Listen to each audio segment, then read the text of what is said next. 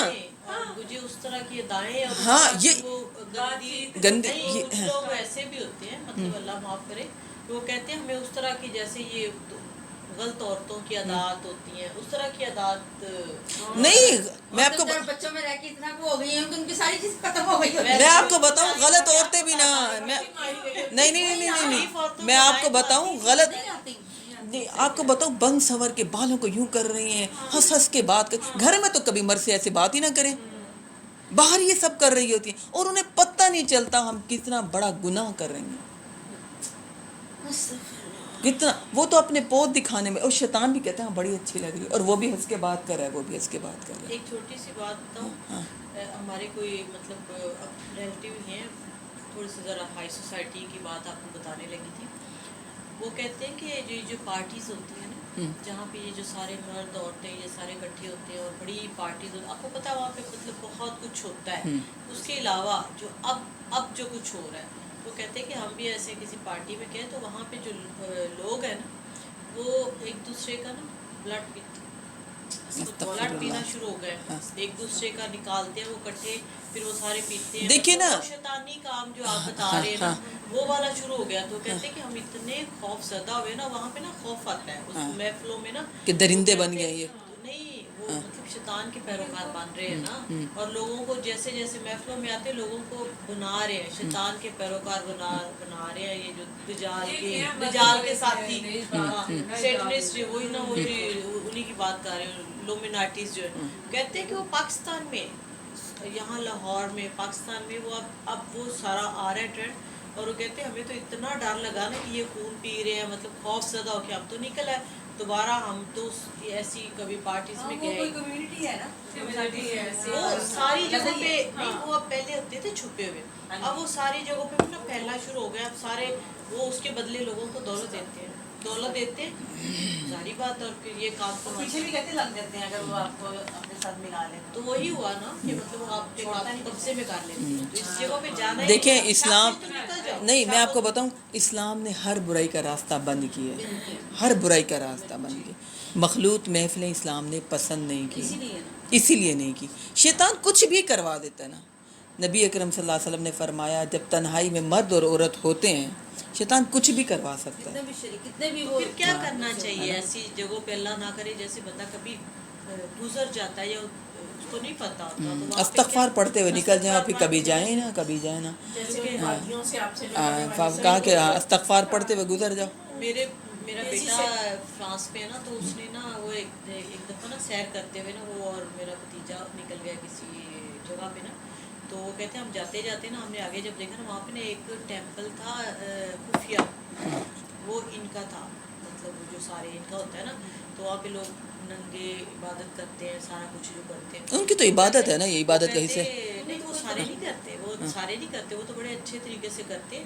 جو شیطان کے ہوتے ہیں نا جو اچھا وہ صرف کرتے ہیں, اور انہوں نے وہاں پہ بھی چھپ کے بناتے ہیں, وہاں پہ بھی سرے عام نہیں ہے. اچھا تو کہتے ہیں وہ چھپ کے بنا ہوا, تو ہم وہاں سے گزرے نا, تو ہم نے کہا ہم دیکھتے ہیں. جب ہم گئے تو وہاں پہ بڑے بڑے بت اور پتہ نہیں کیا کیا کچھ, اور کہتے ہیں اتنا خوفناک کہ ہم اندر نہیں جا سکے. ہم نے باہر دیکھا اور ہمیں اتنا خوف آیا نا, اور وہ اس نے کہتا ہے کہ یہ تو لومیناٹیز کا ہے, وہ تو ہم ادھر سے نکلے. ایسا نہ ہو کہ ان پہ جادو بھی تو ہوتا ہے نا جگہوں پہ. اللہ نے بچا دیا, اللہ نے بچا دیا. اتنا بڑا تھا اور انہوں نے نا ہائڈ کیا ہوا تھا, اور بہت لوگ جا رہے تھے.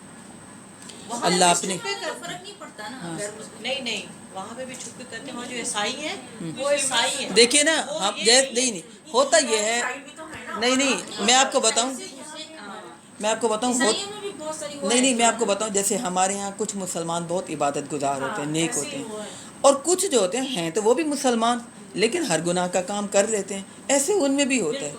کچھ گمراہ ہو گئے ہیں تو وہ چھپ کے کر رہے ہیں گمراہی کے کام نا، شیطان نے ان کو کر دیا گمراہی میں لے کر آگے چلا گیا۔ یہی چیزیں اور یہ جو شیطان کا مذہب ہے نا، یہ لوگ میرا خیال ہے یہ کہتے ہیں کہ وہ اتنا بھی غلط نہیں ہے، اس کو مان لینا چاہیے، اس کے راستے پہ چلنا چاہیے، اس کو وہ انگریز ملک کنٹری میں شاید لیگل کیا ہوا تو کرنا چاہے تو کرے، تو اس لیے وہ یہ الٹی نہیں یہی تو میں آپ کو بتا رہی ہوں کہ وہاں پہ بھی پرمیشن نہیں ہے، پرمیشن وہاں پہ یہ جو مذہب ہے نا یہ اس کو غلط سمجھا جاتا ہے، جیسے ہم لوگوں میں سمجھا جاتا ہے نا ایسے ان کو بھی سمجھا جاتا ہے، وہ سرے عام نہیں ہے، وہ وہاں پہ بھی چھپ کے ہوتی ہیں یہ پارٹیز، یہ سارا کچھ پھر چھپ کے وہ دعوت دیتے ہوں گے، چھپ کے یہ سب کام ہوتا ہوگا۔ سرے عام نہیں، بہرحال گرجوں وغیرہ میں نہیں جانے دیتے ایسے لوگوں کو، اسلام نے فرنگی فرونگی جیسے پتہ نہیں کیا کچھ نیا اسلام نے نا ان سب راستوں کو نا بند کیا ہے۔ کیوں بند کیا؟ کہ عورت کو کور کیا اور کہا کہ کسی بھی مرد کے ساتھ محرم کے بغیر تمہارا کام ہی نہیں ہے، کھل کے آؤ، بند سنور کے آؤ، ہنس کے بات کرو، تمہارا کام ہی نہیں ابھی ہے۔ عمرے پہ پابندی تھی، میں اب یہ ہے کہ جاؤ کر لو جا کے، ہاں تو آہستہ آہستہ پتہ نہیں کس جگہ کہاں جا رہے ہیں۔ اچھا ہوا ہے وہ آدمی تو کئی بیویوں کو لے کے نہیں لیکن میں آپ کو بتاؤں کہ جو محرم کے ساتھ جانے کی بات ہے نا، وہاں سب سے زیادہ ضرورت پڑتی ہے، میں نے خود ایکسپیرینس کیا ہاں ہے، سب سے زیادہ ضرورت پڑتی ہے۔ اور میں آپ کو بتاؤں میاں بیوی کی سب سے زیادہ وہاں پر دوستی بھی بہت مضبوط ہوتی ہے، یقین مانے اتنا تو یہاں ٹائم ہی نہیں ملتا۔ کئی لوگوں کی کہتے ہیں لڑائیاں بھی بڑی ہاں یہ میں آپ کو بتاؤں میاں بیوی کی لڑائی بھی سب سے زیادہ وہاں پر ہوتی ہے، لڑائی ہوتی ہے، بہت زیادہ لڑائی ہوتی ہے۔ جتنے مشقت میں ہوں گے ہاں آپ کو اتنا غصہ آئے گا تو کہتے ہیں ہاں اس کو تو پکڑنا نہیں شروع میں ہوتی ہے، ہاں نہیں یہ سب کام شروع میں ہوتا ہے کیونکہ مینج نہیں کر پا رہے ہوتے ہیں نا، سب کچھ نیا نیا ہوتا ہے اور اتنا رش ہوتا ہے، گھبراہٹ ہوتی ہے، لڑائی بھی ضرور ہوتی ہے، اور میاں بیوی تعلق ان کا مضبوط بھی بہت ہوتا ہے۔ مینجمنٹ کا بھی ہوتا ہے نا کہ وہ اتنی دیر ہاں بیٹھی رہی ہو، کیوں بیٹھی رہی ہو، یہی تو ہوتا ہے، ہاں یہی ہوتا ہے، ہاں یہی ہوتا ہے۔ اصل بات ہوتی ہے، مین وجہ ہوتی ہے تھکاوٹ وہاں پہ ہو جاتی ہے۔ اچھا سب سے بڑی بات جو اسلام نے کہہ دیا نا وہ بہت بہترین آپ یہ دیکھیں آپ عمرہ اکیلے کیسے کریں گے؟ اب آپ ہسبینڈ کے ساتھ کور کریں تو میں نے خود ایکسپیرینس کیا ہے۔ ہاں بہت ضرورت ہوتی ہے، اب بہت میں پتہ نہیں کب محاذ کرنے گئے تھے، تم نے جانا ہے، میں نے کہا میں کہ تم لے کے جاؤ کہ تو نہ جانا، نہیں تو میں نہیں جانا، ہاں بالکل بالکل میرے اللہ کو پتہ ہے، ہاں مجھے بالکل نہیں آتا۔ نہیں سب سے بڑی بات جب اسلام یعنی عورت کا محرم کے بغیر عمرہ حج ہے ہی نہیں، ہو بھی نہیں سکتا، مشکل ہے ہی نہیں، جب اللہ نے کہا ہی نہیں ہو ہی نہیں سکتا تو ہم خود حدیں لگا دیں کہ شوہر نہیں ہے، بیٹا ہے، بیٹا نہیں ہے، بھانجا ہے، بھانجا نہیں، بھتیجا ہے۔ ایک کوئی بنا لیا وہ انہوں نے، بنا مطلب لیتے ہے ہیں، کہ وہ اور وہ ساری گئی جناب کہتی ہے اتنا مزہ آیا مزے نہیں، چلیں وَأَمْطَرْنَا عَلَيْهِمْ مَطَرًا فَسَاءَ مَطَرُ الْمُنذِرِينَ، ان پر اللہ کہہ رہے ہیں ہم نے بہت بری بارش برسائی، پھر فَسَاءَ مَطَرُ الْمُنذِرِينَ، ایسی بارش جس کے بارے میں ہم نے بری بارش کا ہم نے ان کو خبردار کیا تھا، یہ ہم نے کل بھی پڑھ لیا تھا، یعنی ان پر عذاب آیا پھر اللہ کی طرف سے۔ قُلِ الْحَمْدُ لِلَّهِ وَسَلَامٌ عَلَىٰ عِبَادِهِ الَّذِينَ اصْطَفَىٰ، اے نبی اکرم صلی اللہ علیہ وسلم آپ کہہ دیجئے کل کے کل شکر تمام تعریف اللہ کے لیے ہے، اور سلام ہو اس کے ان بندوں پر جن کو اس نے چن لیا، جن کو اس نے چنا، نیک بنایا ان کو۔ عبادت کا حق کس کے پاس ہے؟ صرف اور صرف اللہ کے پاس ہے۔ اتنی قوموں کے عذاب کا تذکرہ کرنے کے بعد اللہ اپنی بڑائی کا تذکرہ کر رہے ہیں، توحید کے دلائل دے رہے ہیں۔ اب اگلا پارہ شروع ہو رہا ہے، 20واں پارہ اسی صورت کا حصہ ہے، اس میں اللہ تعالیٰ توحید کے دلائل دے رہے ہیں، اور اس میں اللہ تعالیٰ خود ہی سوال کرتے ہیں اور پھر خود ہی جواب دیتے ہیں۔ یہ بہت ہی پیارا انداز ہے سمجھانے کا۔ امن اللہ خیر اما یشرکون، ابھی آیت رہ گئی تھی، اللہ خیر اما یشرکون، کیا اللہ بہتر ہے یا وہ جن کو یہ لوگ شریک بناتے ہیں؟ یہ اللہ نے سوال کیا کہ بتاؤ کون ذرا بہتر ہے۔ امن خلق السماوات والارض وانزل لکم من السماء ماء، بھلا کون ہے جس نے پیدا کیا آسمانوں کو اور زمین کو اور آسمانوں سے تمہارے لیے پانی اتارا، فانبتنا به حدائق ذات بہجہ، پھر اس کے ذریعے سے اس نے پر رونق باغات اگائے، ما کان لکم ان تنبتوا شجرہا، تمہارے لیے تو ممکن ہی نہیں تھا کہ ان درختوں کو خود اگاتے۔ الہ مع اللہ، کیا کوئی اور معبود بھی ہے اللہ کے علاوہ؟ یعنی خود ہی اللہ نے اپنی تعریف کی اور پھر اس کے بعد اللہ تعالیٰ سوال کر رہے ہیں کوئی اور معبود ہے جو بنا سکتا ہو؟ بل ہم قوم یعدلون، بلکہ یہ تو ایسے لوگ ہیں جو حق سے ہٹے ہوئے ہیں، حق سے انحراف کر رہے ہیں۔ امن جعل الارض قرارا وجعل خلالها انہارا، بھلا کس نے بنایا زمین کو ٹھہرنے کی جگہ اور رواں کر دیے اس کے اندر دریا، وجعل لها رواسي وجعل بین البحرین حاجزا، اور بنائے اس نے پہاڑ اور بنائے دو دریاؤں کے درمیان پردہ، یعنی ایسا بھی دریا ہے کہ ایک طرف گرم پانی ہے اور ایک طرف ٹھنڈا پانی، ایک طرف میٹھا پانی اور ایک طرف کھاری پانی، درمیان میں اللہ کہہ رہا ہے وہی ہے جس نے پردہ بنایا۔ الہ مع اللہ، کیا کوئی اور معبود ہے اللہ کے علاوہ جو ایسا کر سکتا ہو؟ بل اکثرهم لا یعلمون، بلکہ ان کی اکثریت اس کا علم ہی نہیں رکھتی۔ آگے بڑی پیاری اگلی آیت ہے، امن یجیب المضطر اذا دعا ویکشف السوء، بھلا کون ہے جو سنتا ہے ایک مجبور بے بس انسان کی پکار کو جب وہ اسے پکارے، ویکشف السوء، اور اس کی تکلیف کو دور کرے۔ جس چیز کی بھی ضرورت پڑے کون پوری کرتا ہے؟ اللہ ہی تو پوری کرتا ہے۔ بے چینیاں، گھبراہٹیں کون دور کرتا ہے؟ اللہ دور کرتا ہے۔ اللہ کی ذات تو ایسی ہے جو ناممکن کو ممکن بنا دیتی ہے۔ عیسیٰ علیہ السلام کی پیدائش ہو جائے، ناممکن تھی، ممکن بنائی کہ نہیں بنائی اللہ تعالیٰ نے؟ اللہ کی ذات ایسی ہے جو ناممکن کو ممکن بناتی ہے۔ ہر پریشانی، ہر مجبوری، بے کسی کو کون دور کرتا ہے؟ اللہ تعالیٰ۔ وَيَكْشِفُ السُّوءَ وَيَجْعَلَكُمْ خُلَفَاءَ الْأَرْضِ، اور اسی نے تمہیں زمین میں جانشین بنایا، یعنی ایک نسل کے بعد دوسری نسل چلانے والا کون ہے؟ اللہ تعالیٰ۔ الہ مع اللہ، کیا کوئی اور معبود ہے اللہ کے علاوہ؟ قلیلا ما تذکرون، بہت ہی کم ہیں جو لوگ نصیحت حاصل کرتے ہیں۔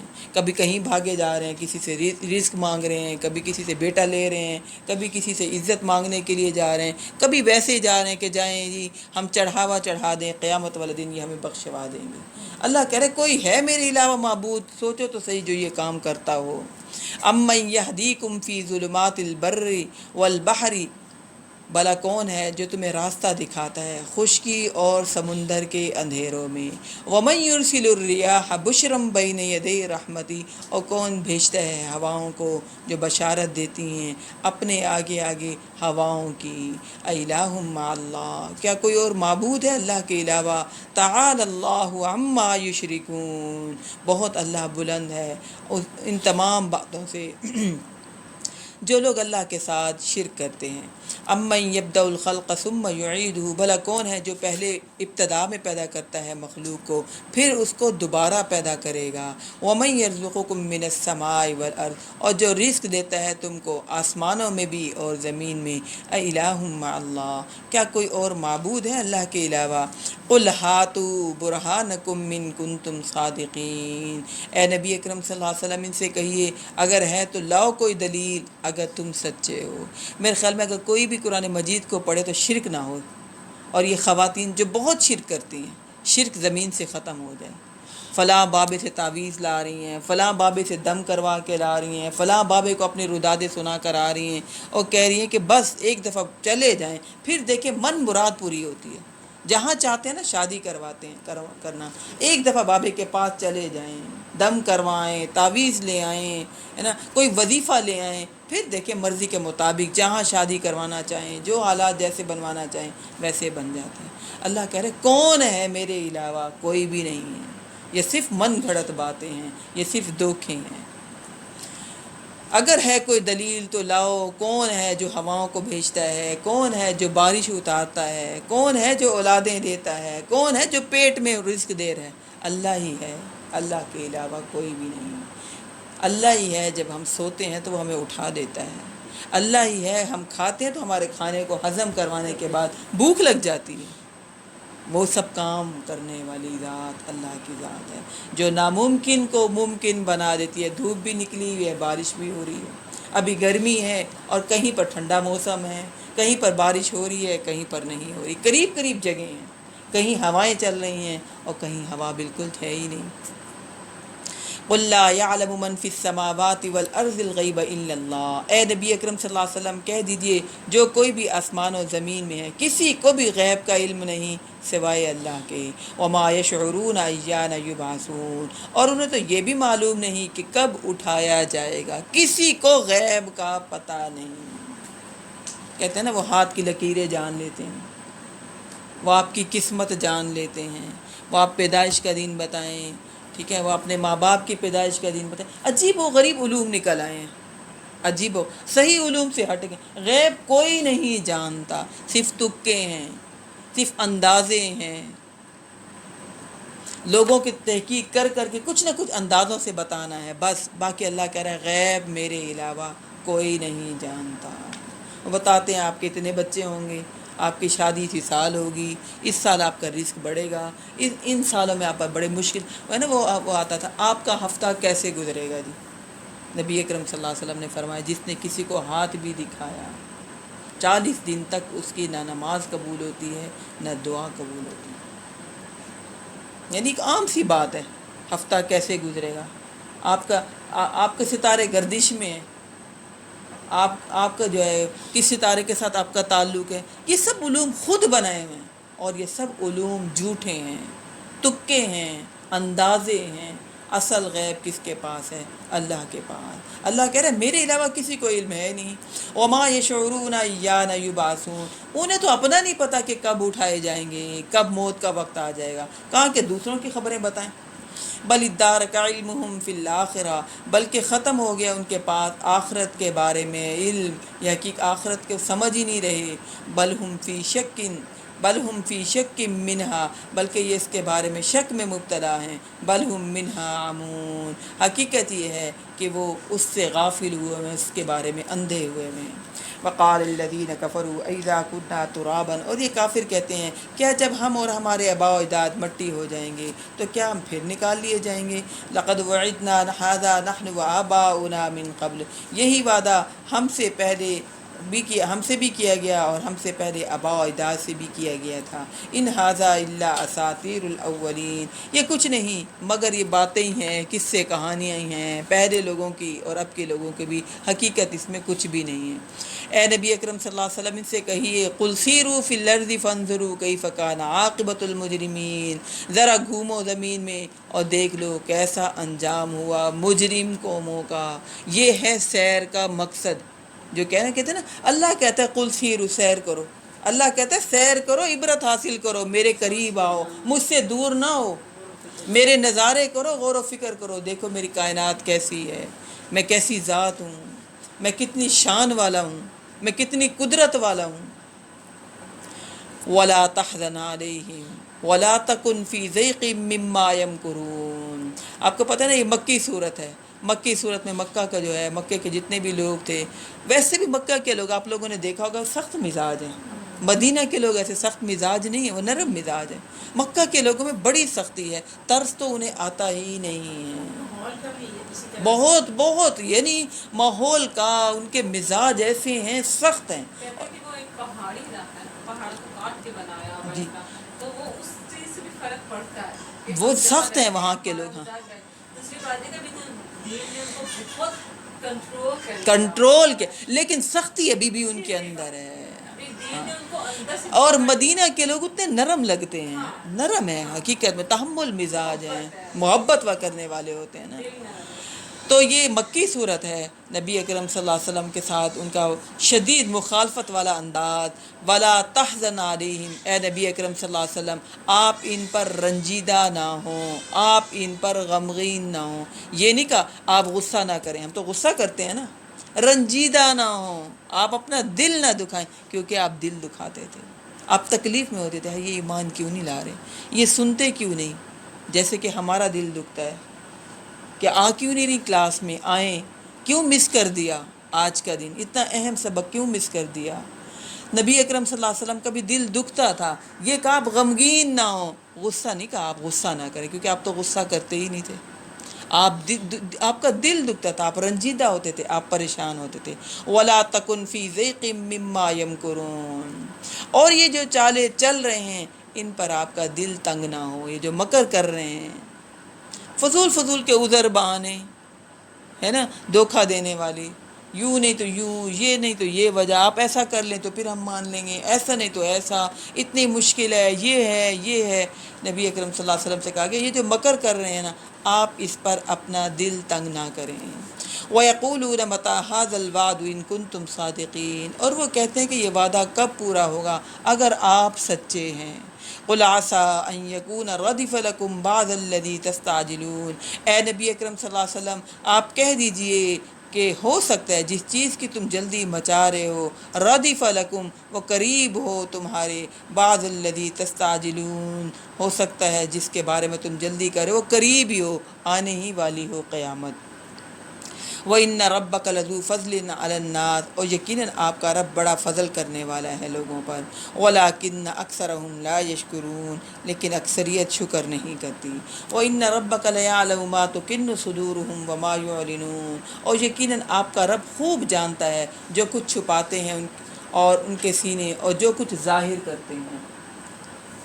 وَمَا مِنْ غَائِبَةٍ فِي السَّمَاءِ وَالْأَرْضِ إِلَّا فِي كِتَابٍ مُبِينٍ، اور نہیں ہے کوئی پوشیدہ چیز آسمان میں اور زمین میں مگر وہ ایک روشن کتاب میں موجود ہے، یعنی اللہ کے پاس ہر بات لوح محفوظ میں محفوظ ہو رہی ہے، محفوظ ہے اللہ کے پاس۔ ان ھذا القرآن یقص علی بنی اسرائیل اکثر الذی ہم فیہ یختلفون، یقیناً یہ قرآن کھول کر بیان کر رہا ہے بنی اسرائیل پر اکثر وہ باتیں جن میں وہ اختلاف کرتے ہیں۔ ہمارے ہاں بھی تو بہت ساری باتوں میں اختلاف ہوتا ہے نا، کوئی کیا بات کہہ رہا ہے، کوئی کیا بات کر رہا ہے، کوئی کیا بات کر رہا ہے، اور سب باتوں کو کلیئر کھولتا کون سی چیز ہے؟ قرآن مجید۔ اے نبی اکرم صلی اللہ علیہ وسلم، یہ قرآن بنی اسرائیل جو اختلاف کر رہے ہیں، من گھڑت روایات اللہ کی طرف منسوب کرتے ہیں، قرآن مجید ان سب باتوں کو کھول کر بیان کر دیتا ہے کہ یہ ساری باتیں جھوٹی ہیں، یہ ساری باتیں خود بنائی ہوئی ہیں۔ وَإِنَّهُ لَهُدًى وَرَحْمَةٌ لِّلْمُؤْمِنِينَ، اور یقیناً یہ قرآن ہدایت ہے اور رحمت ہے، کن کے لیے؟ اہل ایمان والوں کے لیے۔ تو قرآن مومن کے لیے ہدایت اور رحمت ہے، صرف برکت کے لیے نہیں ہے، قرآن ہدایت کے لیے ہے اور رحمت والی کتاب بھی ہے۔ ان ربک یقضی بینہم بحکمہ، یقیناً آپ کا رب فیصلہ کر دے گا ان کے درمیان اپنے حکم سے، وہو العزیز الحکیم، اور وہ بڑا زبردست سب کچھ جاننے والا ہے۔ فتوکل علی اللہ، اے نبی اکرم صلی اللہ علیہ وسلم آپ توکل کیجیے اللہ پر، یقیناً آپ ہی واضح حق پر ہیں۔ یعنی نبی اکرم صلی اللہ علیہ وسلم کا کتنا دل دکھتا ہوگا کہ آسمان سے آپ کے لیے تسلیاں آ رہی ہیں، آپ کو تسلیاں دی جا رہی، آپ اللہ پر بھروسہ کریں، آپ حق پر ہیں، آپ سچے ہیں، آپ جھوٹے نہیں ہیں، آپ شاعر مجنوں دیوانہ نہیں ہیں، آپ پاگل پنے والی باتیں نہیں کر رہے، آپ ان کے خیر خواہ ہیں، ان کو سمجھ نہیں آ رہی، آپ اللہ پر بھروسہ کیجئے۔ انک لا تسمع الموتى، بے شک آپ مردوں کو نہیں سنا سکتے، جو حق سننا نہیں چاہتا آپ کیسے انہیں سنائیں گے۔ ولا تسمع الصم الدعاء، اور نہ آپ بہروں کو اپنی پکار سنا سکتے ہیں جب وہ پیٹ پھیر کر چل پڑیں۔ آپ ٹھیک ہیں نبی اکرم صلی اللہ علیہ وسلم، آپ حق پر ہیں، یہ بہرے ہیں، یہ گنگے ہیں، یہ اندھے ہیں، آپ ان کو کیسے زبردستی راستہ دکھا سکتے ہیں؟ آپ انہیں راستہ نہیں دکھا سکتے۔ وما انت بہاد العمی عن ضلالتہم، اور نہ ہی آپ صلی اللہ علیہ وسلم اندھوں کو ان کی گمراہی سے پھیر کر انہیں سیدھے راستے پر لا سکتے ہیں۔ ان تسمع الا من یؤمن بآیاتنا فہم مسلمون، آپ نہیں سنا سکتے مگر صرف انہی کو جو ہماری آیات پر ایمان رکھتے ہوں اور وہ فرما بردار ہونا چاہتے ہوں۔ ضدی اور سرکش انسان ہمیشہ ایمان سے محروم رہے گا۔ اے نبی اکرم صلی اللہ علیہ وسلم آپ کا کوئی قصور نہیں، آپ دعوت و تبلیغ صحیح دے رہے ہیں، یہ ضدی ہیں، ان کی نیتیں صحیح نہیں، یہ حق کو قبول نہیں کرنا چاہتے، ورنہ قرآن تو سچا ہے، سب کے لیے ہے، ایک ہی میسیج ہے۔ وَإِذَا وَقَعَ الْقَوْلُ عَلَيْهِمْ أَخْرَجْنَا لَهُمْ دَابَّةً مِّنَ الْأَرْضِ، اور جب ان پر ہماری بات واضح ہو جائے گی تو ہم نکالیں گے ان کے لیے زمین میں سے ایک ایسا جانور جو ان سے کلام کرے گا۔ أَنَّ النَّاسَ كَانُوا بِآيَاتِنَا لَا يُوقِنُونَ، کہ یہ لوگ ہماری نشانیوں پر یقین نہیں رکھتے۔ یہ جو دابۃ الارض کا تذکرہ ہے نا، یہ حدیث میں آتا ہے، نبی اکرم صلی اللہ علیہ وسلم نے فرمایا کہ قیامت کے نزدیک کوہ صفا پھٹے گا اور اس میں سے یہ جانور برآمد ہوگا۔ جو لوگوں سے بات چیت کرے گا، جو ان سے کلام کرے گا، ان الناس کانوا بآیاتنا لا یوقنون، یہ قیامت کی بہت بڑی نشانی ہوگی۔ اچھا اب ہم دیکھتے ہیں عجیب و غریب جانور نکلتے آ رہے ہیں، عجیب و غریب جانور ہیں جو ہم پہلے نہیں دیکھے ہوتے۔ تو قیامت کے نزدیک دابۃ الارض بھی نکلے گا، جو کہ نبی اکرم صلی اللہ علیہ وسلم نے پیشین گوئی کی ہے کہ یہ جانور نکلے گا اور لوگوں سے باتیں کرے گا، اور لوگ بڑے امپریس ہوں گے، انہیں یہ نہیں پتہ ہوگا قیامت کی نشانی ہے، قیامت قریب ہے۔ چیزوں کے ساتھ لوگ جڑنا شروع ہو جائیں گے، قیامت کی تیاری نہیں کریں گے، آخرت کی تیاری نہیں کریں گے، لوگ چیزوں سے امپریس ہونا شروع ہو جائیں گے۔ وَيَوْمَ نَحْشُرُ مِنْ كُلِّ أُمَّةٍ فَوْجًا مِّمَّن يُكَذِّبُ بِآيَاتِنَا فَهُمْ يُوزَعُونَ، اور ذرا تصور تو کرو اس دن کا جس دن ہم جمع کریں گے ہر امت میں سے ایک فوج ان لوگوں میں سے جو ہماری آیات کو جھٹلایا کرتے تھے، پھر ان کی درجہ بندی کر دی جائے گی، یعنی جھٹلانے والوں کی گروہ بندی، یہ رشوت لینے والے، یہ دھوکہ دینے والے، یہ قرآن کا انکار کرنے والے، یہ قرآن کو نہ پڑھنے والے، یہ حدیث کا انکار کرنے والے، اللہ کہہ رہے ہر طرح کی گروہ بندی کر دی جائے گی، یہ گناہ کرنے والے، یہ گناہ کرنے والے، حتی اذا جاؤ قال اکذبتم، یہاں تک کہ جب وہ سب آ جائیں گے اللہ انہیں فرمائے گا اکذبتم بآیاتی، کیا تم نے میری آیات کو جھٹلا دیا تھا، ولم تحیطوا بها علما ام ماذا کنتم تعملون، حالانکہ تم نے اس علم کا احاطہ ہی نہیں کیا تھا، یعنی تم نے میرے دین کو سمجھا ہی نہیں تھا، تم نے میرے قرآن کو سمجھا ہی نہیں تھا، قرآن کو پڑھا ہی نہیں تھا، ام ماذا کنتم تعملون، ضد اور ہٹ درمی کی وجہ سے تمہیں پتہ ہے تم کیا کر کے آئے ہو، اللہ سوال کرے گا، اللہ یاد دلائیں گے۔ وَوَقَعَ الْقَوْلُ عَلَيْهِمْ بِمَا ظَلَمُوا فَهُمْ لَا يَنْطِقُونَ، اور واقع ہو جائے گی ان پر بات اس لیے کہ جو ظلم کے مرتکب ہوئے، لہذا وہ اس دن پھر بول بھی نہیں سکیں گے، اپنی صفائی میں اللہ کو کچھ بھی نہیں کہہ سکیں گے۔ أَلَمْ يَرَوْا أَنَّا جَعَلْنَا اللَّيْلَ لِيَسْكُنُوا فِيهِ وَالنَّهَارَ مُبْصِرًا، کیا وہ دیکھتے نہیں کہ ہم نے بنایا ہے رات کو تاکہ وہ اس میں آرام کریں اور دن کو روشن بنایا ہے، یعنی دین فطرت انسان کی ہر فطرتی ضرورت کو پورا کرتا ہے، یہ نہیں کہ نیند آ رہی ہے سونا نہیں ہے، دین کہتا ہے سو جاؤ، نیند آ رہی ہے عشاء کی نماز پڑھنی ہے، نیند بہت آ رہی ہے سو جاؤ، یہ نہ کہ تم نیند میں نماز پڑھو اور رحمت مانگنے کے بجائے تم اللہ سے عذاب نہ مانگ لو، سو جاؤ نیند پوری کر لو، عادت نہ بناؤ، ٹھیک ہے نا۔ تو دین ہماری فطرت کے مطابق ہے، بھوک لگ رہی ہے کھانا رکھا ہوا ہے پہلے کھانا کھا لو پھر نماز پڑھ لو، یہ نہ ہو کہ تم جلدی جلدی نماز، ہم کہتے ہیں ہم 5 منٹ میں نماز پڑھ کے رہے، تسلی سے نماز پڑھو۔ دین ہماری فطرت کے مطابق ہے، ہماری ضرورتوں کو، ہماری جسمانی ضرورت کو ہمارا دین خیال رکھتا ہے، یہ نہیں کہتا کہ نہیں بھائی اب سونا نہیں ہے، بھوک لگ رہی ہے اب کھانا نہیں ہے، سال بعد روزے آتے ہیں، پورا سال کھاؤ پیو، لیکن اس سال میں ہی تم کہو کہ اب ہم جو ہے نا وہ اس مہینے میں بھی ہم بیمار ہیں، ہم تو رکھ ہی نہیں سکتے، گرمی بہت ہے، سال بعد تو روزے آتے ہیں۔ لہذا اللہ کہہ رہے دیکھتے نہیں ہم نے رات بنائی تاکہ تم اس میں سکون حاصل کرو، سو جاؤ، تمہیں نیند آ رہی ہے تم نیند پوری کر لو، اور دن کو ہم نے روشن بنایا، اب اٹھو اب محنت کرو، اب کام کاج کرو۔ ان فی ذلک لآیات لقوم یؤمنون، بے شک اس میں نشانیاں ہیں، ان تمام چیزوں میں نشانیاں ہیں ان لوگوں کے لیے جو اللہ پر ایمان رکھتے ہیں۔ وَيَوْمَ يُنفَخُ فِي الصُّورِ فَفَزِعَ مَن فِي السَّمَاوَاتِ وَمَن فِي الْأَرْضِ إِلَّا مَن شَاءَ اللَّهُ، اور جس دن سور میں پھونکا جائے گا تو گھبرا اٹھیں گے وہ سب جو آسمان و زمین میں ہیں سوائے ان کے جنہیں اللہ محفوظ رکھنا چاہے، یعنی فرشتوں کے۔ وَكُلٌّ أَتَوْهُ دَاخِرِينَ، اور سب کے سب حاضر ہو جائیں گے اللہ کے سامنے عاجزی کے ساتھ، مؤدب ہو کر۔ وَتَرَى الْجِبَالَ تَحْسَبُهَا جَامِدَةً وَهِيَ تَمُرُّ مَرَّ السَّحَابِ، اور تم دیکھو گے پہاڑوں کو، تم پہاڑوں کو دیکھتے ہو اور تم سمجھتے ہو کہ یہ خوب جمے ہوئے ہیں، وَهِيَ تَمُرُّ مَرَّ السَّحَابِ، اور وہ اس دن چل رہے ہوں گے جیسا کہ بادل چلتے ہیں، یعنی اتنا اسٹرانگ دھماکہ ہوگا قیامت کا کہ یہ پہاڑ بھی اڑ جائیں گے، کتنے مضبوط جمے ہوئے ہوتے ہیں پہاڑ، یعنی ابھی بھی کاٹنا ہے تو مشینوں سے کاٹا جاتا ہے اور بہت مشکل سے کٹتے ہیں۔ اللہ کہہ رہا ہے کہ جس دن سور پھونکا جائے گا اس دن یہ اتنے مضبوط پہاڑ اڑ جائیں گے، القاریۃ ما القاریہ وما ادراک ما القاریہ یوم یکون الناس کالفراش المبثوث وتکون الجبال کالعہن المنفوش۔ اللہ کہہ رہے تمہیں کیا پتہ وہ کھڑکھڑانے والی کیا ہے، وہ کیا ہے کھڑکھڑانے والی، یعنی قیامت وہ کیا ہے۔ وما ادراک ما، اس دن لوگ بکھرے پڑے ہوئے ہوں گے، نکلیں گے سب زمین سے، اور پہاڑ دن کی ہوئی روئی کی طرح اڑتے پھریں گے۔ اتنا وحشت ناک دن ہے، اتنا خطرناک ہیبت ناک دن ہے۔ اس دن کی اصل میں تیاری کرنی ہے۔ آج ہم مختلف فنکشنوں کی تیاریاں کرتے ہیں اور اس دن کو بھول جاتے ہیں جس دن کسی نے بھی کام نہیں آنا، اور اس دن ہمارے کام کیا آنی ہے، سیکنڈ سیکنڈ کی نیکیاں، ہر روز کی نیکیاں، ہر روز کی نیکیاں۔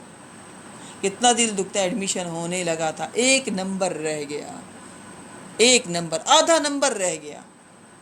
ایسے ہی قیامت والے دن بڑی افسوس ہوگا، بہت افسوس ہوگا، پریشانی ہوگی، کاش وہ ٹائم ویسٹ نہ کرتے، کاش نیکی کر لیتے۔ تو اللہ کہہ رہے یہ جمے ہوئے پہاڑ اڑ رہے ہوں گے۔ سنع اللہ الذی اتقن کل شیء، یہ اللہ کی کاریگری ہے جس نے ہر چیز کو مضبوط بنایا۔ یعنی سوچیں پہاڑوں کا یہ حال ہوگا تو انسانوں کا کیا حال ہوگا۔ مضبوط پہاڑ اڑ رہے ہیں تو انسان کیا ہوں گے، ان کی حقیقت کیا ہوگی۔ انہ خبیر بما تفعلون، یقیناً وہ ہر اس چیز سے باخبر ہے جو تم کر رہے ہو۔ من جاء بالحسنۃ فلہ خیر منہا، جو بھی کوئی نیکی لے کر آئے گا اس دن تو اس کے لیے اس سے بہتر صلہ ہے، یعنی ایک نیکی کا اجر 10 گنا، 700 گنا، اور اس سے زیادہ بھی اللہ دے گا۔ نیکی کا بدلہ اللہ بڑھا چڑھا کر دیتا ہے۔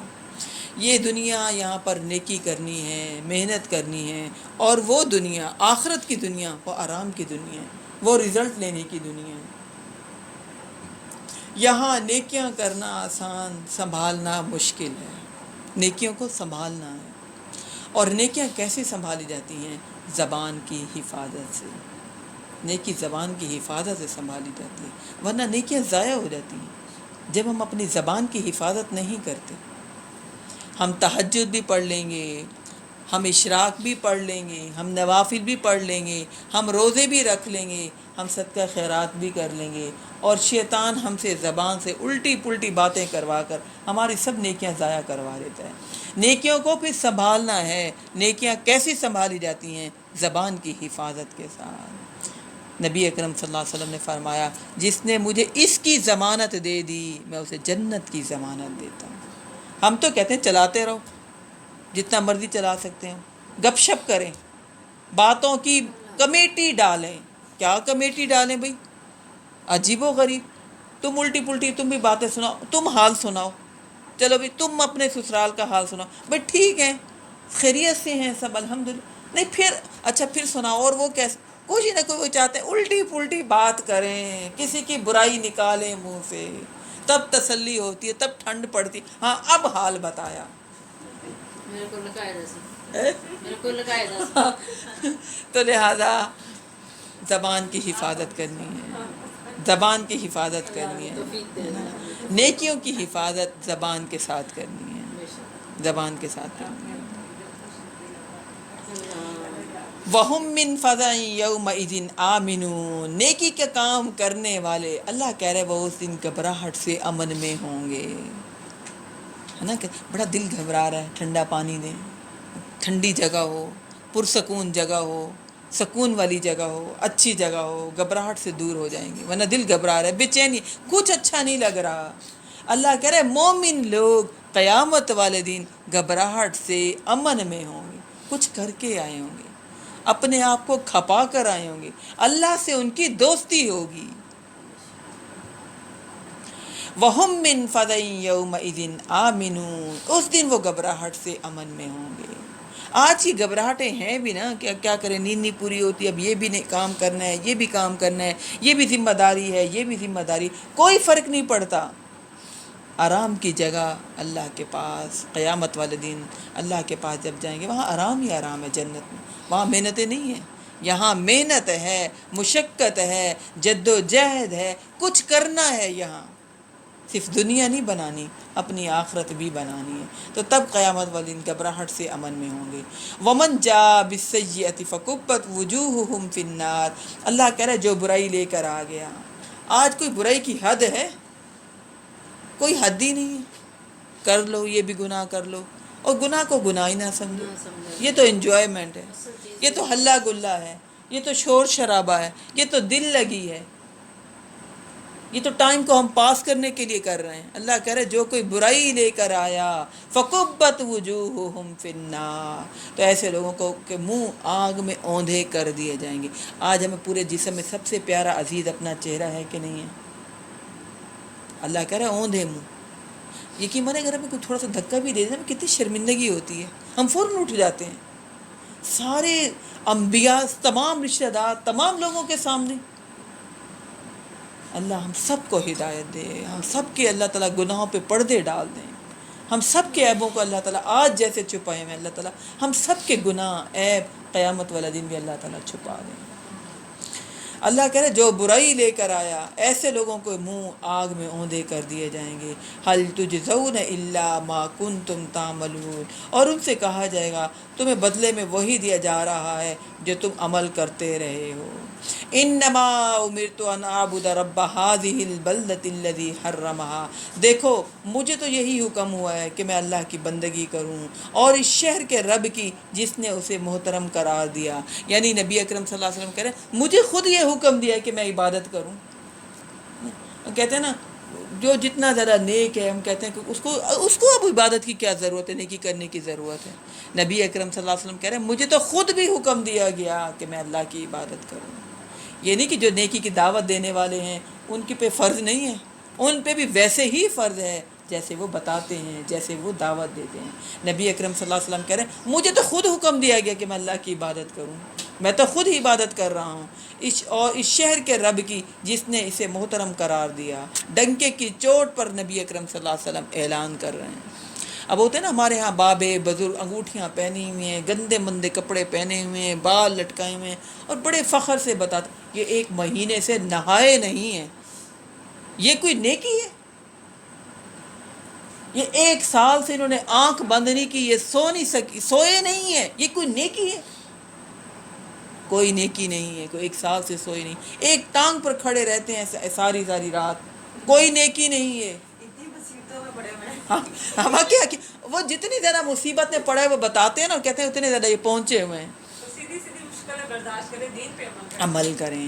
نبی اکرم صلی اللہ علیہ وسلم کہہ رہے ہیں میں تو خود اللہ کی عبادت کر رہا ہوں، میں تو خود اس کی مان رہا ہوں، اپنی عقل نہیں لڑا رہا۔ وَلَهُ كُلُّ شَيْءٍ وَأُمِرْتُ أَنْ أَكُونَ مِنَ الْمُسْلِمِينَ، اور اسی کے اختیار میں ہر چیز، مجھے حکم ہوا ہے کہ میں شامل ہو جاؤں اور اس کے فرما بردار بندوں میں ہو جاؤں۔ وَأَنْ أَتْلُوَ الْقُرْآنَ، اور یہ کہ مجھے یہ بھی حکم ملا ہے میں قرآن کی تلاوت کروں۔ اتلو کا مطلب ہوتا ہے مسلسل پڑھنا، یہ کہ میں مسلسل قرآن کو پڑھتا رہوں، میں تو خود قرآن کے ساتھ جڑا رہوں۔ ہم کہتے ہیں پڑھ لیا نا ایک دفعہ، ہمیں زیادہ پتہ ہے، ہم پڑھ چکے ہیں، ہم اس کی ٹرانسلیشن بھی جانتے ہیں، ہم نے پڑھ لیا، اب ہمیں کوئی ضرورت نہیں ہے پڑھنے کی۔ نبی اکرم صلی اللہ علیہ وسلم کہہ رہے ہیں وَأَنْ أَتْلُوَ الْقُرْآنَ، مجھے تو یہ بھی حکم ملا ہے میں مسلسل قرآن کو پڑھتا رہوں۔ پڑھنے سے ہدایت ملتی ہے، سمجھنے سے ہدایت ضرور ملتی ہے۔ فَمَنِ اهْتَدَىٰ فَإِنَّمَا يَهْتَدِي لِنَفْسِهِ، جو کوئی ہدایت پائے گا وہ اپنے ہی بھلے کے لیے ہدایت پائے گا۔ وَمَنْ ضَلَّ فَقُلْ إِنَّمَا أَنَا مِنَ الْمُنذِرِينَ، اور جو کوئی گمراہ ہو گیا اے نبی اکرم صلی اللہ علیہ وسلم کہہ دیجئے مجھ پر اس کے گناہوں کا کوئی وبال نہیں آئے گا، میرا کام تو ڈرانا ہے۔ جو ہدایت پر آئے گا، جو نیکی کرے گا، جو تقوی اختیار کرے گا، جو گناہوں سے بچے گا، بھلا تو اپنا ہے، فائدہ تو اپنا ہے۔ ہم سمجھتے ہیں جو زیادہ بلڈنگیں بنا لے، زیادہ پیسہ بنا لے وہ کامیاب ہے، وہ فائدے میں رہا۔ یہاں اللہ تعالیٰ کہہ رہے ہیں فَمَنِ اهْتَدَىٰ فَإِنَّمَا يَهْتَدِي لِنَفْسِهِ، جس نے ہدایت پا لی اس نے اپنے فائدہ کر لیا، اور جو گمراہ ہو گیا فقل انما انا من المنذرین، اے نبی اکرم صلی اللہ علیہ وسلم آپ اسے بتا دیجئے کہ میں تو خبردار کرنے والا، ایک پیغام پہنچانے والا ہوں۔ وقل الحمدللہ، اور اے نبی اکرم صلی اللہ علیہ وسلم آپ کہہ دیجئے تمام کی تمام تعریف اللہ کے لیے ہے۔ سیریکم آیاتہ فتعرفونہا، ان قریب وہ تمہیں اپنے آیات دکھائے گا تو تم انہیں پہچان لوگے۔ وما ربک بغافل عما تعملون، آپ کا رب غافل نہیں ہے اس سے جو تم اعمال کر رہے ہو۔ کیسے اللہ تعالیٰ نے ہمیں سیر کروا کے سلیمان علیہ السلام کی چونٹیوں کا قصہ سنا کے، ملکہ کا قصہ سنا کے اینڈ اس پر کیا۔ آپ کا رب غافل نہیں ہے؟ غربت ہے، بیماری ہے، پریشانی ہے، ٹھیک ہے نا، زیادہ نعمتیں نہیں ملی ہوئی، اللہ کے علم میں ہے۔ سب سے بڑی بات یہ کہ اللہ کے علم میں ہے ہمارے معاملات، ہمارے اعمال۔ اگلی صورت شروع کریں گے، اور ہمیشہ ایسا ہوتا ہے کہ اینڈ ہونے والا ہوتا ہے کلاس کا اور صورت کا بھی اینڈ ہو جاتا ہے، لہذا ہم اگلی صورت کا آغاز کریں گے ضرور۔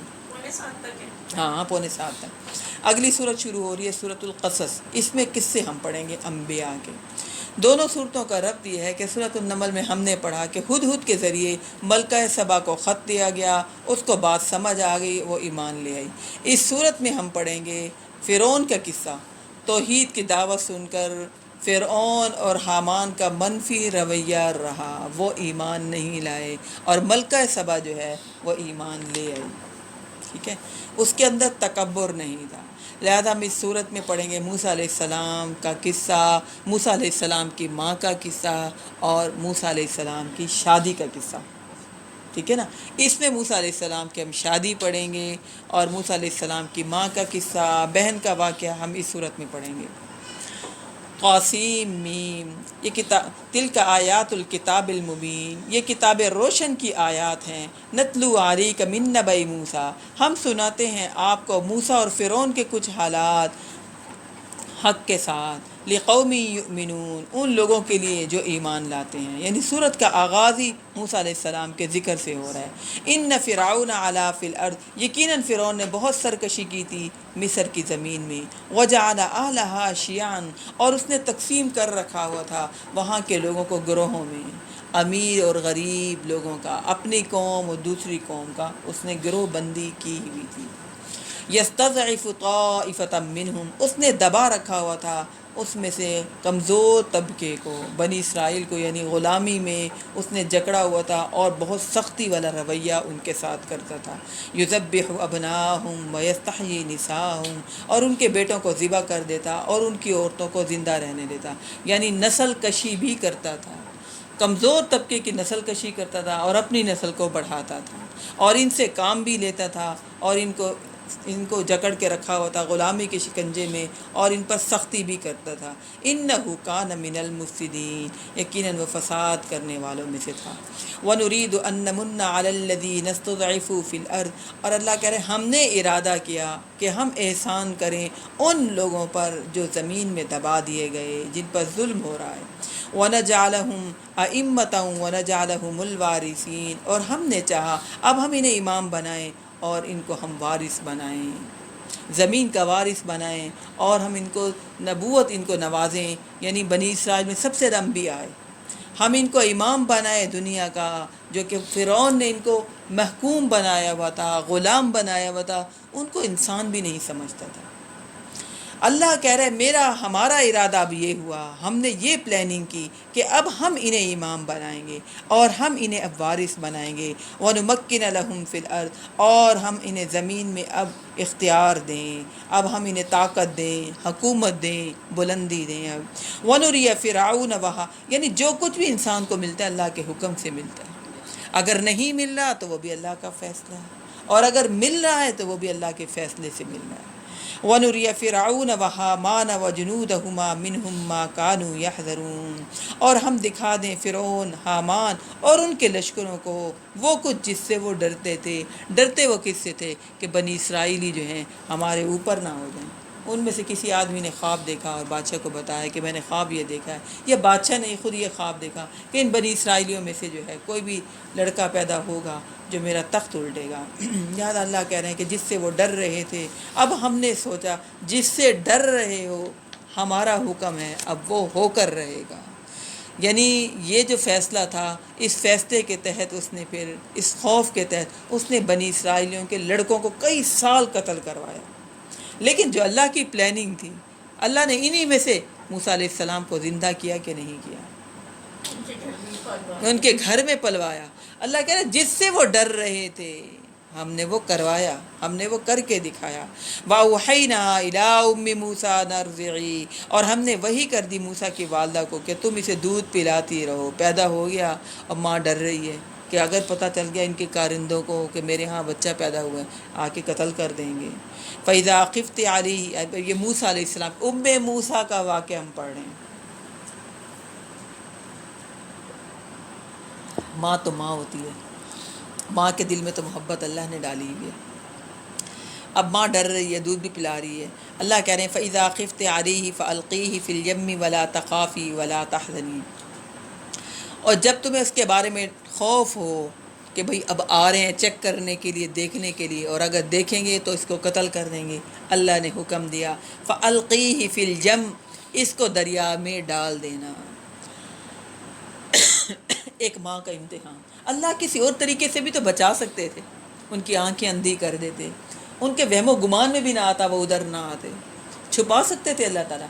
لیکن اللہ تعالیٰ نے موسیٰ علیہ السلام کی ماں کا بھی امتحان لیا، اور اللہ نے دکھایا کہ جب میں بچانا چاہوں تو دریا میں بھی بچوں کو گرا دیں، پھینک دیں تو میں بچا سکتا ہوں، ٹھیک ہے. اور جب میں نہ بچانا چاہوں تو ماں کے پاس محفوظ بھی ہوں تو نہیں بچانا تو نہیں بچانا.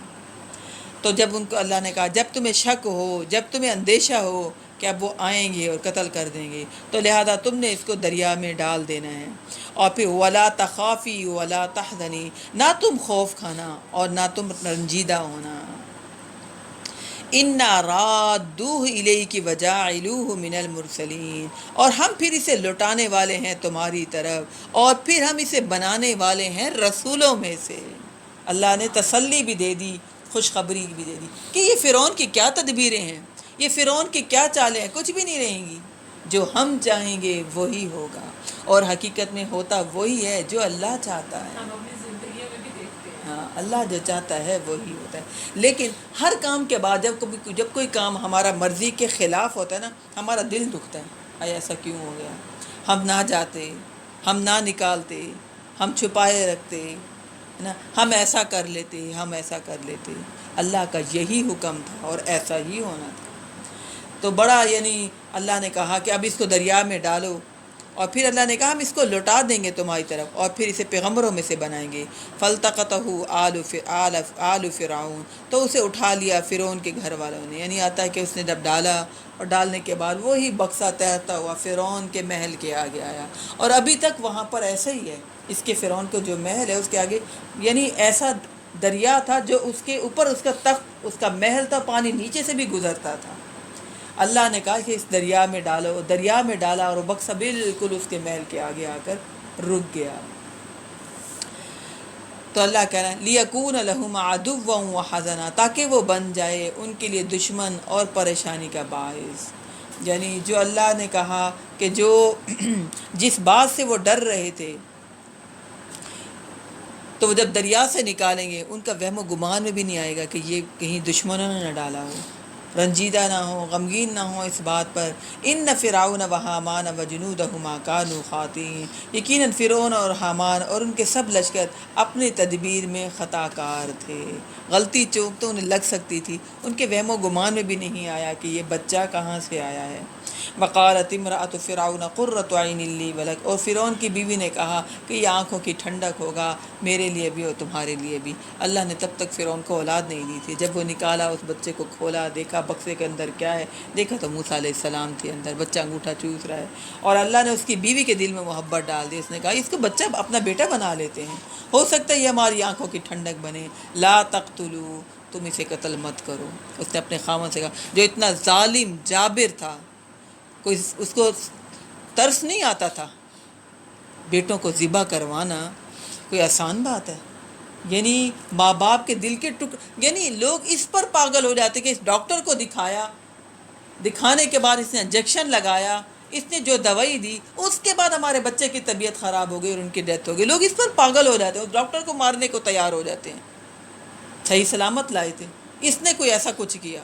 فرعون ایسا جابر سرکش تھا، ماں باپ کے جذبات کے ساتھ کھیلنا، اتنا سرکش، اتنا سنگ دل تھا، اتنا سخت مزاج تھا. لیکن اللہ نے اس کی بیوی کے دل میں یہ بات ڈالی اور محبت ڈالی، اور اس نے کہا اس کو قتل نہ کرو. دیکھیں نا اللہ کن اسباب کے ساتھ اپنی تدبیروں کے ساتھ وہ کروا رہے ہیں جو اللہ چاہ رہے ہیں. اور فرعون جتنا ڈر رہا تھا، جتنا بچ رہا تھا، وہی ہو کر رہا جو اللہ کا حکم تھا. عسیٰ ان ینفعنا او نتخذہ ولدا. اس نے کہا کہ امید ہے کہ یہ ہمیں فائدہ دے، ہم اس کو اپنا بیٹا بنا لیتے ہیں. وہم لا یشعرون. اور وہ انجام سے بالکل بے خبر تھے. وَأَصْبَحَ فُؤَادُ أُمِّ مُوسَىٰ فَارِغًا. ادھر موسیٰ کی ماں کا دل ایسا ہو رہا تھا، فارغ یعنی دل بیٹھتا جا رہا تھا کہ سمندر میں ڈالا ہے، دریا میں ڈالا ہے، پتہ نہیں بنا کیا. ہچکولے کھاتا ہوا بکسا جا رہا تھا، کوئی خبر نہیں بکسا کہاں گیا، بچہ کہاں گیا. لیکن یہ دیکھیں موسیٰ علیہ السلام کی ماں کا توکل، اللہ نے کہا اور ڈال دیا. میرے خیال میں اگر ہمیں بھی کوئی کہے نا تو ہم بھی یعنی سوچیں کریں کہ نہ کریں. اللہ کا حکم ہے. موسیٰ علیہ السلام کی ماں نے ڈال دیا بچے کو، پیدا ہوئے بچے کو، چھوٹے سے بچے کو ڈال دیا. لیکن دل بیٹھ رہا ہے، غم کے مارے، پریشانی کے مارے، عجیب و غریب وسواس آ رہے ہیں. ان کادت لتبدی بہ لولا ربطنا علی قلبها لتکون من المؤمنین. قریب تھا کہ وہ اس راز کو ظاہر کر دیتی اگر ہم اس کے دل کو مضبوط نہ کرتے. اللہ دلوں کو مضبوط کرتا ہے. یقین مانیں بڑے بڑے غم انسان برداشت کر جاتا ہے، بڑے بڑے راز انسان دل میں رکھ لیتا ہے، بشرطے کہ اللہ کے ساتھ تعلق جڑا ہوا ہو. اللہ دلوں کو مضبوط بناتے ہیں، ڈھارس دیتے ہیں، دل کو تسلیاں دیتے ہیں، فرشتے بھیجتے ہیں. اللہ کہہ رہا ہے قریب تھا کہ وہ اس بات کو ظاہر کر دے اگر ہم اس کے دل کو مضبوط نہ کرتے. لتکون من المؤمنین، تاکہ وہ ہو جائے ایمان لانے والوں میں سے. وقالت لاختہ قصی. اس نے موسیٰ کی بہن سے کہا اچھا تم جاؤ نا اس کے پیچھے. موسیٰ نے کی بہن کو کہا جاؤ، ماں کہہ رہی جاؤ ذرا دیکھ کر تو آؤ بکسا کہاں گیا. بکسے کو دیکھتے دیکھتے ساتھ ساتھ اس کے پیچھے پیچھے جاؤ. فبصرت بہ عن جنوب وہم لا یشعرون. اور کہنے لگی اس کو دور سے دیکھنا کسی کو شک نہ ہو. وہم لا یشعرون، کسی کو بھی شعور نہ ہو، کسی کو پتہ نہ چلے کہ تمہارا یہ بکسا ہے، تمہارا اس میں بھائی ہے. وحرمنا علیہ المراضع من قبل. اور ہم نے اس پر پہلے ہی حرام کر دی تھی تمام دودھ پلانے والی عورتیں. اب دیکھیں جب ملکہ نے اپنا بیٹا بنا لیا، دل میں محبت آ گئی. اب بتائیں شاہی محل ہے، شاہی خاندان ہے، اتنے لوگوں پر کنٹرول ہے اس کا، تو دائیوں کو بلایا آئے بھئی دنیا جہان کی ساری دائیں اکٹھی ہوں، ملکہ کا جو بیٹا بنا ہے اس کو دودھ پلانا ہے. کون کون سی دودھ پلانے والی عورت نہیں آئی ہوگی، اور کس کس نے دودھ پلانے کی کوشش نہیں کی ہوگی کہ یہاں تو بڑا معاوضہ ملے گا، دودھ پلائیں. اللہ کہہ رہے ہم نے تمام عورتوں کا دودھ حرام کر دیا. موسیٰ علیہ السلام نے دودھ پینے کی کوشش ہی نہیں کی. اب بہن وہاں پر کھڑی ہوئی ہے. فقالت هل ادلکم علی اہل بیت. تو اس بہن نے کہا میں آپ کو بتاؤں، کیا میں آپ کو دلالت کروں ایسے گھر والوں کے بارے میں، یکفلونہ لکم وہم لہ ناصحون، جو اس کی پرورش بھی کریں گے اور وہ اس کے خیر خواہ بھی ہوں گے. کہنے لگے میں بتاؤں ایسی دودھ والی جس کا دودھ ہر بچہ پی لیتا ہے، اور وہ اس کی بڑی اچھی کفالت کریں گے، اور وہ بہت اچھے ہیں، خیر خواہ لوگ ہیں. کہنے لگے لاؤ لاؤ اس دودھ پلانے والی کو. ان کی عقل مت ماری گئی، ان کے ذہن میں بھی نہیں آیا کہ وہ جو خاتون آ رہی ہے اس کو چیک کروائیں کہ اس کی تو ڈیلیوری نہیں ہوئی. اللہ کی پلاننگ، اللہ کے انتظامات، اللہ کے منصوبے، ہے نا، مسبب الاسباب کے اسباب. اللہ پر توکل کر کے دیکھیں. اللہ نے جب موسیٰ علیہ السلام کی ماں سے کہا ہم اس کو لوٹائیں گے، لیکن ترکیب کے ساتھ، ہے نا. بعض دفعہ ہمارا کوئی نقصان ہوتا ہے تو ہم کہتے ہیں ہوا کیوں؟ اللہ نے کوئی بڑے نقصان سے بچانا ہوتا ہے. اللہ نے اس نقصان کے بعد ہمیں کوئی بڑی خیر دینی ہوتی ہے. موسیٰ علیہ السلام کی ماں نے اس وقت تو بچہ دور ہو گیا، لیکن بڑا خیر ملی کہ اب مطمئن طریقے سے اللہ نے بچے کو واپس کروایا. اب کوئی ڈر، اب کوئی خوف نہیں. فرددناہ الی امہ کی تقر عینہا. وہ موسیٰ علیہ السلام کی والدہ آئیں جب دودھ پلایا تو موسیٰ علیہ السلام نے فوراً دودھ پینا شروع کر دیا. اللہ کہہ رہے ہم نے لٹا دیا اس کی والدہ کے پاس تاکہ اس کی آنکھیں ٹھنڈی رہیں. ولا تحزن اور نہ وہ رنجیدہ ہو. ولتعلم ان وعد اللہ حق تاکہ وہ جان لے کہ بے شک اللہ کا وعدہ سچا ہے. ولکن اکثرهم لا يعلمون لیکن اکثر لوگ نہیں جانتے. ہم نے بھی اپنے بچوں کو اللہ کے سپرد کرنا ہے اور پھر اس کے بعد اللہ سے دعائیں مانگنی ہیں. اللہ تو ان کی حفاظت فرما, تو ان کے دل پھیر ہماری طرف, تو ان کو اپنا فرما بردار بھی اور ہمارا فرما بردار بھی بنا.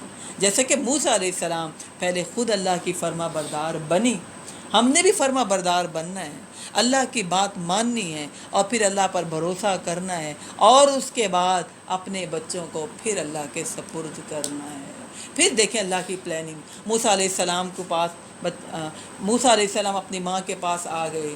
اب کیا ہے جی, شاہی خرچہ مل رہا ہے ماں کو, آپ دودھ پلائیں پیسے لیں, لباس آپ کو ملے گا, آپ کو آپ کا خرچہ ملے گا, بچہ بھی یہ ہے اللہ کی پلاننگ, یہ ہے اللہ کی شان, یہ ہے اللہ کے انتظامات, یہ ہے اللہ کی محبت بندوں کے ساتھ.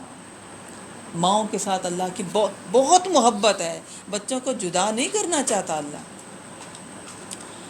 تو لہذا قصہ تو ابھی چل رہا ہے, انشاءاللہ اب اگلی کلاس میں ہم انشاءاللہ پڑھیں گے اس کو. ٹھیک ہے, اللہ مجھے اور آپ کو ہم سب کو موسیٰ علیہ السلام کی ماں جیسا بنائے. ٹھیک ہے. سبحانک اللہم و بحمدک نشہد ان لا الہ الا انت نستغفرک و نتوب الیک. اللہم آنس وحشتی فی قبری, اللہم ارحمنی بالقرآن العظیم واجعلہ لی اماما و نورا و ہدا و رحمہ. اللہم ذکرنی منہ ما نسیت وعلمنی منہ ما جہلت وارزقنی تلاوتہ آناء اللیل وآناء النہاری وجعلہ لی حجتا یا رب العالمین. آمین ثم آمین. بارک اللہ لی ولکم فی القرآن العظیم ونفعنی وإیاکم بالآیات والذکر الحکیم. آمین ثم آمین.